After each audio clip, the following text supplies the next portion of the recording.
I was wondering who your heroes are.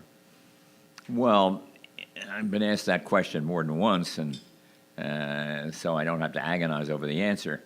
In the world of business today, certainly Warren Buffett has to be on that list.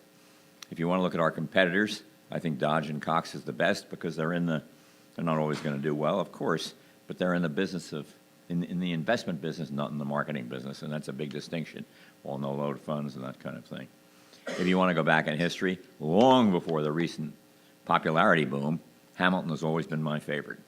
And when I read the Chernow book, he was my favorite before I even read Ron Chernow's book. And it didn't have 1,000 pages. I would have bought Chernow's new book on U.S. Grant, but it's just too heavy for me. And I think I'd rather read the book than look at it in my iPad. So certainly Hamilton there. Benjamin Franklin, his sayings are quoted a lot, and they're very much like mine. In terms of more contemporary, I still am. I'm not going to say this one because it would get political, and I wouldn't want to do that. I've always thought Woodrow Wilson was one of the great presidents. He did go to Princeton, but he was an idealist that obviously fell a little bit short, if not a lot short, in his racial decisions to remove blacks from the federal government back in 1912 or 13, well, I guess 1915, and that was a shameless thing. But I think if we examined the history, we'd see there was tremendous political pressure on him to do that kind of thing, and I don't think he dreamed it up himself.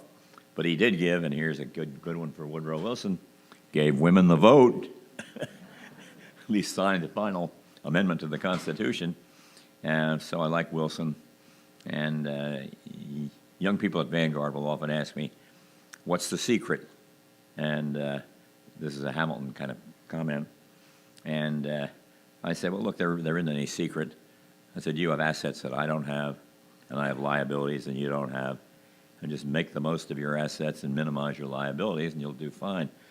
But I said, and these words, almost exact words, are in the Hamilton play, and that is work a little harder, work a little smarter, be a self-starter. And that's what I've been telling them long before Lin-Manuel's magnificent musical came out. So I don't know what to add to that, but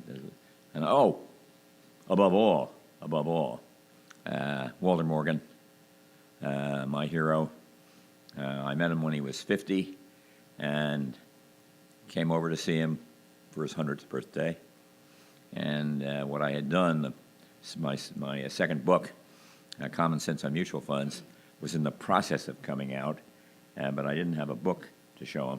So I got the publisher to give me the cover, and the dedication page was dedicated to Mr. Morgan. And then a page which was, like the whole book was printed in blue, because Wellington Fund was the first. It was a very staid business back in the 30s, and Wellington used to distinguish themselves blue prospectus printed in blue. So that was in his memory too, and he saw all that. And he gave me my first break. He turned the company over to me when I was 35 years old. He was, in many, many ways, a better person than I was, had a more balanced life. He was a fisherman and a hunter, had a place up in the country, and I guess trout fisherman and deer hunter, and had his setters and pointers dogs, and so he really didn't want to. He said later on he turned the company over to me, I think when he was about 62, and he said later on, I wish I'd stayed longer. But he also said in a magazine that was published probably in the 90s that hiring me was the best decision he ever made. So with all the turmoil that came with it, he was pleased, and I was pleased, and I dedicated myself to fixing the Wellington Fund. Very few people know this story. It's in my book, Investment versus Speculation, and fixing the Wellington Fund was the highlight of my life. I had to fix it for Walter Morgan, and it was not difficult. I'm not known for some investment genius, but all we did was get rid of an investment moron, if you forgive the expression, and it's amazing you look like a genius. So You know, that would be the most of them.